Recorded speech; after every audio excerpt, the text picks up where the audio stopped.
नमस्कार। आज की इंडियन ज्योग्राफी की क्लास में हम लोग देखने वाले हैं भारत में रेशम उद्योग को। तो चलिए हम वीडियो को स्टार्ट करते हैं। हम देख रहे थे भारत में वन आधारित उद्योग कौन कौन से होते हैं। भारत के वन आधारित उद्योगों में जो है कागज उद्योग, दिया सिलाई उद्योग, रेशम उद्योग, बीड़ी उद्योग, हस्तशिल्प, काष्ठ शिल्प को शामिल किया जाता है। ठीक है, तो हम कागज उद्योग को पहले ही देख चुके हैं और आज की क्लास में हम देखने वाले हैं रेशम उद्योग को, मीन सिल्क इंडस्ट्री को। तो चलिए हम आगे बढ़ते हैं। भारत में रेशम उद्योग की दो अवस्थाएं हैं। पहला एक तो रेशम कीट का पालन करना और रेशा प्राप्त करना, ठीक है। और दूसरी अवस्था है रेशा से वस्त्र उत्पादन करना। रेशम कीट के पालन को क्या कहते हैं? सेरीकल्चर कहते हैं, ठीक है। तो वो सेरीकल्चर करते हैं, वो भी एक रेशम उद्योग ही है। फिर रेशा प्राप्त करना, जैसे हम कपास से धागा प्राप्त करते हैं ना, सूत प्राप्त करते हैं कपास से, वैसे ही रेशम के जो कीड़े से रेशा प्राप्त करते हैं वो भी एक उद्योग का ही एक भाग है। और दूसरा क्या होता है कि जब रेशा आपको प्राप्त हो जाता है और उसे वस्त्र बनाना रेशम के, वो आपका दूसरा उद्योग हो जाता है, ठीक है। देखते हैं कि भारत में देश के कुल रेशम का 45% जो उत्पादन कर्नाटक अकेले ही कर लेता है, ठीक है। कितना? 45% जो उत्पादन है कर्नाटक अकेले ही कर लेता है रेशम का। उसके बाद जो आंध्र प्रदेश और पश्चिम बंगाल आता है रेशम के उत्पादन में, ठीक है। इसके बाद आगे बढ़ते हो, रेशम कीट पालन को हम थोड़ा डिटेल में देखते हैं। रेशम कीट पालन क्या है? पूर्णतः वन आधारित उद्योग है। क्या है? पूर्णतः रेशम कीट का पालन करना। कीट का पालन क्या होगा? जंगल में ही होगा, वन में ही होगा, ठीक है। इसे सेरीकल्चर कहते हैं। तो ये पूरी तरह से क्या है? वन आधारित उद्योग है, ठीक है। रेशम के कीड़े का जो पालन है वो शहतूत के पेड़ पर किया जाता है। मुख्यतः किसके पेड़ पर करते हैं? शहतूत के पेड़ पर, मेन हम इसी पे करते हैं, ठीक है। और इसके अलावा अन्य पेड़ जिस पर भी हम जो है रेशम के कीड़े का पालन होता है, जैसे ओक है, महुआ, साल, बेल, कुसुम, अरंड आदि के पेड़ पर भी रेशम के कीट पाले जाते हैं। अब रेशम के कीट के आधार पर रेशम का निम्न वर्गीकरण किया गया है, ठीक है। रेशम के कीट बहुत सारे पेड़ पर पाए जाते हैं, जैसे हमने देखा शहतूत और अन्य में और देख रहे हैं हम, ठीक है। तो उसके आधार पर इसका वर्गीकरण किया गया है। आपको 4 टाइप के रेशम की याद रखने भारत में, ठीक है। मलबरी रेशम, क्या मलबरी रेशम, टसर रेशम, मूंगा रेशम और ईरी रेशम, ठीक है। मलबरी, टसर, मूंगा और ईरी रेशम। जो मलबरी रेशम है ना, इसे ही शहतूती रेशम भी कहते हैं। क्या कहते हैं? शहतूती रेशम ही भी कहते हैं। तो नाम से स्पष्ट है कि यह जो रेशम है वो शहतूत के पेड़ पर रहने वाले कीट से तैयार किए जाते हैं, ठीक है। मलबरी रेशम को ये क्या कहते हैं? शहतूती रेशम कहते हैं। तो ये क्या हो जाएगा? शहतूत के पेड़ पर रहने वाले कीट से तैयार किए जाते हैं मलबरी रेशम, ठीक है। यह जो होता है वो सबसे अच्छी क्वालिटी का, उच्चतम क्वालिटी का रेशम होता है, ठीक है। देश का 72% रेशम क्या है? मलबरी रेशम है, मीन्स अच्छी क्वालिटी का रेशम है, 72% रेशम, ठीक है।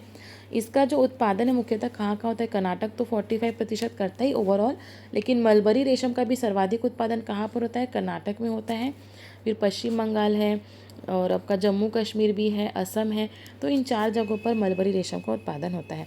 तो कर्नाटक की कुछ जगह आप याद रख लो, जैसे बेंगलुरु में, कोलार, मैसूर, ठीक है। तो यहाँ पर मलबरी रेशम का उत्पादन होता है। उसके बाद हम देखते हैं टसर रेशम क्या होता है, कि जैसे हम शहतूती रेशम पढ़े, ठीक है। अब शहतूती रेशम क्या? तो शहतूत के पेड़ पर कीट पाले जाते हैं रेशम के। और इसमें क्या हो जाएगा?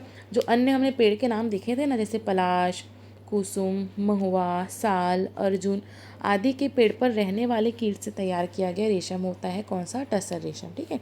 मलबरी रेशम मीन्स शहतूती रेशम शहतूत के पेड़ पर, टसर रेशम जो अन्य पेड़ है उस पर, ठीक है। उसके बाद है इसका जो रंग होता है वो क्या होता है? हल्का पीला होता है।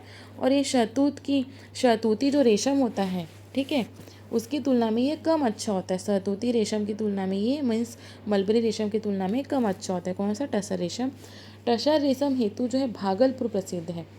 टसर रेशम क्या होता है? हैंडलूम में काम आता है, ठीक है। टसर रेशम का यूज़ किस में होता है? हैंडलूम में होता है। और इसके लिए जो भागलपुर बहुत ही फेमस है। भागलपुर कहाँ पर है? आपका बिहार में है। ये बहुत ही फेमस है इसके लिए, टसर रेशम के लिए। उसके बाद है आपका मूंगा रेशम। मूंगा रेशम किससे मिलेगा आपको? बेर, अर्जुन आदि के पेड़ पर रहने वाले कीट से तैयार किए जाते हैं, ठीक है। और इसे जंगली रेशम भी कहते हैं। क्या कहते हैं? जंगली रेशम भी इसे कहा जाता है। इसका रंग जो होता है वो हल्का जो है सुनहरा पीला होता है। क्या होता है? सुनहरा पीला होता है। उसके बाद है आपका ईरी रेशम। ईरी रेशम क्या होता है कि इसका जो उत्पादन है वो अरंड का जो पेड़ होता है उसके पत्तों पर पाले गए कीड़े से होता है, ठीक है। ईरी रेशम को ही क्या कहते हैं? अरंडी रेशम भी कहते हैं, ठीक है।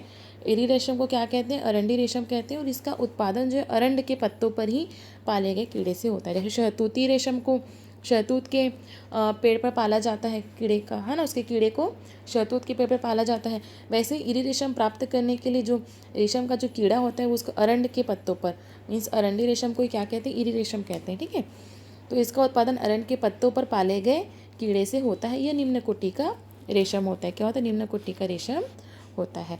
उसके बाद हम आगे बढ़ते हैं। रेशम वस्त्र उद्योग।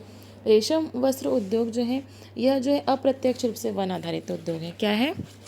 अप्रत्यक्ष रूप से, ये अप्रत्यक्ष है। ठीक है, अप्रत्यक्ष रूप से वन आधारित उद्योग है। कौन सा? रेशम वस्त्र उद्योग। क्योंकि प्रत्यक्ष रूप से तो हम रेशा प्राप्त कर रहे हैं और रेशम के कीड़े का पालन कर रहे हैं, सेरीकल्चर जिसे कहते हैं। ठीक है, और रेशा प्राप्त कर रहे हैं। और लेकिन रेशम वस्त्र उद्योग क्या? अप्रत्यक्ष रूप से, क्योंकि प्रत्यक्ष रूप से तो हमने रेशा प्राप्त कर लिया, कीट का पालन कर लिया, लेकिन ये क्या हो जाएगा? अप्रत्यक्ष रूप से वन आधारित उद्योग, रेशम वस्त्र उद्योग। ठीक है, भारत में रेशम वस्त्र उद्योग की क्या स्थानीयकरण की प्रमुख प्रवृत्तियां हैं? कच्चा माल आधारित है और बाजार आधारित है। यहाँ पे रेशम वस्त्र उद्योग दो टाइप के हैं, कच्चा माल आधारित केंद्र और बाजार आधारित केंद्र। ठीक है, कच्चा माल आधारित केंद्र कौन कौन से हैं? जैसे मैसूर, बेंगलुरु।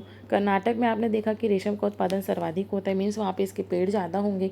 ठीक है, तो यहाँ पे इसके पेड़ ज़्यादा होंगे, मतलब रेशम कीट का पालन ज़्यादा होता होगा, तो रेशा भी यहीं पे बनता होगा। तो कच्चा माल हमको रेशम वस्त्र उद्योग के लिए कर्नाटक से ही ज़्यादा मिलेंगे।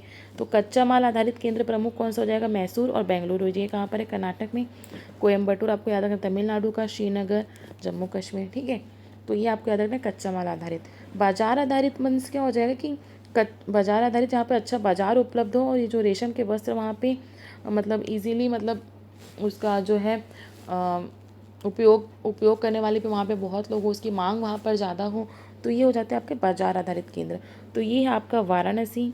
वाराणसी कहाँ पर? आपका यूपी में। तिरुपति आंध्र प्रदेश। मदुरई आपका तमिलनाडु। तो ये आपको सारी चीज़ें इसमें याद रखनी है। ठीक है, तो यहाँ पे रेशम उद्योग का जो चैप्टर हमारा कंप्लीट होता है। आई होप आपको वीडियो पसंद है। अगर आपको मेरा वीडियो पसंद है तो प्लीज़ मेरे चैनल को लाइक, शेयर एंड सब्सक्राइब जरूर कीजिएगा। धन्यवाद।